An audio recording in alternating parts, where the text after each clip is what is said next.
Bene data bakundwa b'umwami Yesu Kristo, mwese abakurikira izi nyigisho tubahaye ikaze mu biganiro bya Saveur Divine.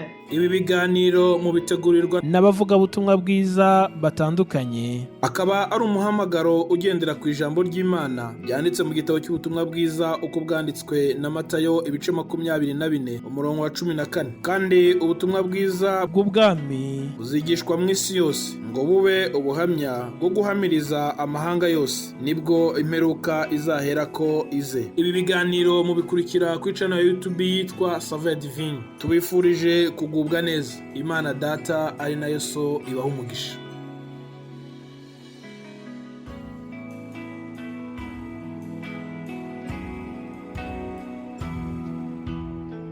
Ndabaramukije bene data bakundwa b'umwami, nshuti z'umusaraba, mwese abakurikira ibi biganiro Saveur Divine. Amahoro ya Kristo naganze mu mitima yanyu. Nejejwe n'Imana muri iki gitondo dutangiye icyumweru gishya, tugeze ku cyumweru cya gatatu cy'uku kwezi kwa gatatu. Nukuri n'umugisha n'ubuntu bugeretse ku bundi twagiriwe kuba tugihumeka.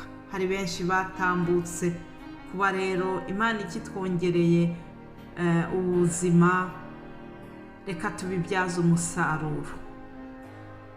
Numva umwuka wera yampatiye utangira kino cyumweru nguhumuriza. Ijambo ry'Imana rirambwira ngo nimuhumurize abantu banjye, mubahumurize, niko Imana yanyu ivuga, ngo muvuge ibyururutsa imitima y'ab'i Yerusalemu. Aleluya. Nje kukubwira ibyururutsa umutima, wowe uhungabanye, wowe ubabajwe n'ibyo ubayemo, wowe ufite agahinda, intimba ku mutima. Ijambo ry'Imana rintumye ngo nze kukubwira ibyururutsa imitima. Aleluya. Hari amagambo y'Imana aje kururutsa umutima wawe. Nukuri wihangayika. Imana irambwira ngo nkubwire ngo weho nahamagaye nkagukura ku mpera z'isi no mu mfuruka zayo, nkakubwira nti uri umugaragu wanjye, naragutoranije, sinaguciye. Ntutinye kuko ndi kumwe nawe, ntukihebe kuko ndi Imana yawe. Nzajya ngukomeza, ni koko nzajya ngutabara, kandi nzajya nkuramiza ukuboko kw'iburyo ariko gukiranuka kwanjye. Aleluya. Imana irakubwiye ngo ntutinye, ngo ntutinye, ngo kuko Imana iri kumwe nawe. Hari ibikwihebesheje, birashoboka kureba ibiri imbere ukumva ugize ubwoba, birashoboka kureba ibiciro by'ibintu biri kuzamuka buri kanya. Hari ibyikubye kabiri, hari n'ibyikubye gatatu, ukareba ukavuga uti mbese nzabaho gute? Utese nzariha minerivare y'abana gute? Utese nzariha inzu gute? Hari byinshi byaba biguteye ubwoba, hari byinshi byaba biguhangayikishije. Birashoboka yuko ufite ubwoba, ureba akazaza, ureba ibiri imbere, ejo nzamera nte? Uribaza cyane uti mbese ejo hanjye, ejo h'abana banjye hazamera gute? Ariko muri iki gitondo Imana irakubwiye ngo humura, humura, ngo nzajya ngukomeza, ngo nzajya ngutabara, kandi nzajya nkuramiza ukuboko kwanjye kw'iburyo ariko gukiranuka kwanjye. Aleluya. Imana yacu niyo ifite byose byose mu ntoki zayo. Imana yacu nizi ibiri imbere. Imana yacu niyo tugomba kwiringira yonyine, kandi irakomeza igaguhumuriza nanone ikubwira ngo ariko noneho Uwiteka wakuremye wowe Yakobo, kandi akakubumba wowe Isirayeli, aravuga ati witinya kuko nagucunguye, naguhamagaye mu izina ryawe, uri uwanjye. Aleluya. Nunyura mu mazi nzaba ndi kumwe nawe, nuca no mu migezi ntizagutembana, nunyura mu muriro ntuzashya, ngo kandi n'ibirimi byawo ntibizagufata kuko ndi Uwiteka Imana yawe, Uwera wa Isirayeli, umukiza wawe. Haleluya! Uwera wa Isirayeli ni umukiza wacu. Yatangiye avuga ngo Uwiteka wakuremye wowe Yakobo. Ndagira ngo hano handitse ngo Yakobo uhashyira izina ryawe, wowe Emmanuel, wowe Jeannette, wowe Claudette, wowe Isaac, wowe Pierre, wowe Joseph, wowe Marthe, wowe buri wese ahashyire izina rye, avuge yumve yuko aya magambo ayiyaturireho, uyacakira aya magambo, wumve yuko Imana ikuzaniye keya muri iki gitondo. Wowe Mediatrice, wowe Eric, wowe Fabien, wowe kanaka, ndasabye ndakwinginga kugira ngo ahantu hashyire izina ryawe, kandi aya magambo ni ukuri uyafate uyagire ayawe, uyagire ubuzima bwawe muri iki gitondo dutangiye. Wumve yuko Imana ikuzaniye izindi ngufu, Imana ikuzaniye ukundi guhumurizwa, Imana ije kukubwira ibyururutse imitima. Rega iri jambo ryayo ni ukuri ririmo byose ibyo umuntu akeneye muri uru rugendo, muri ubu buzima tubayemo. Imana ishimwe cyane kuko n'uyu munsi n'iki gitondo irongeye iradukomeje, irongeye iraduhumurije binyuze muri iri jambo ryayo. Nanjye numva rino jambo rimfashije cyane. Imana ishimwe.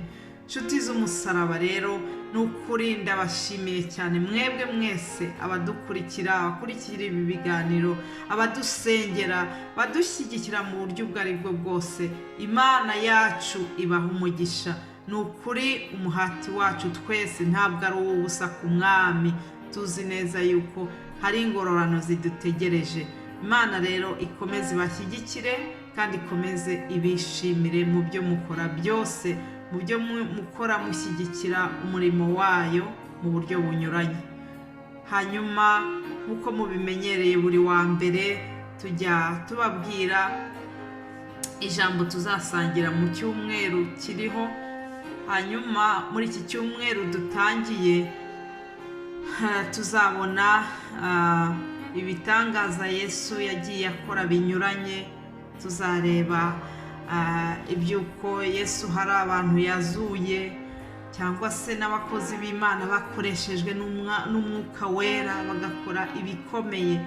Ibyo byose ibintu bijyanye n'umuzuko nibyo tuzaganiraho, kugira ngo buhoro buhoro tube twitegura kuzagera kuri wa munsi wa Pasika, umunsi ukomeye, umunsi twibukaho kuzuka kwa Yesu, umunsi mukuru abakristo b'isi yose bizihiza, kandi akaba ari umunsi w'ibyishimo kuko ni umunsi twabonye intsinzi ikomeye, intsinzi yuko Yesu yanesheje Satani, Yesu yanesheje urupfu, kandi kuba atagipfuye natwe ntabwo tugipfuye. Haleluya! kubera ko yanesheje urupfu akaba ariho, ubwo ariho natwe tuzabaho igihe cyose. ngo umwizera wese naho yaba yarapfuye azazuka kandi azabaho ubuziraherezo. uwo ni wo munsi twimirije. nuko rero mu gihe twitegura uwo munsi ukomeye, iki cyumweru tuzaganira ku magambo ajya kwegerana n'ibyo ngibyo, amagambo arimo ibitangaza bikomeye byerekana abo Yesu yazuye. Yesu yazuye umwana wo kwa Yayiro, Yesu yazuye Lazaro. ibyo byose ni ibintu bitwereka, bitubwira iby'umuzuko. Imana rero ibashyigikire. ndabifuriza kuzakomeza gukurikira inyigisho tuzabagezaho muri iki cyumweru, gufashwa nazo, kandi icyo mbifuriza cyane ni uko umwuka wera yakora ku mitima yanyu, akagira impinduka zibaho. abatari bakira Yesu mukarushaho kugira inyota yo kumumenya no kumwakira mu mitima yanyu. nuko rero mbifurije umunsi mwiza. Yesu akomeze abashyigikire. data wa twese wo mu ijuru, ndagushimiye cyane, gushimiye kubw'iki cyumweru dutangiye, gushimiye yuko ukomeje kubana natwe. Ndasenze kugira ngo buri muntu wese uzumva rino jambo mwami rizamugereho kandi rizamuhindure, rizagire aho rimukura n'aho ryamugeza mu kumenya Imana cyangwa se muri iyi nzira y'agakiza. Ku bamenye Yesu Kristo nabo ndabasabiye kugira ngo nabo ryongera ribafashe kandi ryongere ribatere imbaraga muri uru rugendo twiyemeje rujya mu ijuru. Izina ryawe rihabwa icyubahiro, ukomeze ushyirwe hejuru, ntaba ari twebwe ahubwo wowe ubwawe ushyirwe hejuru. Ni mu izina rya Yesu tubisabye, amen.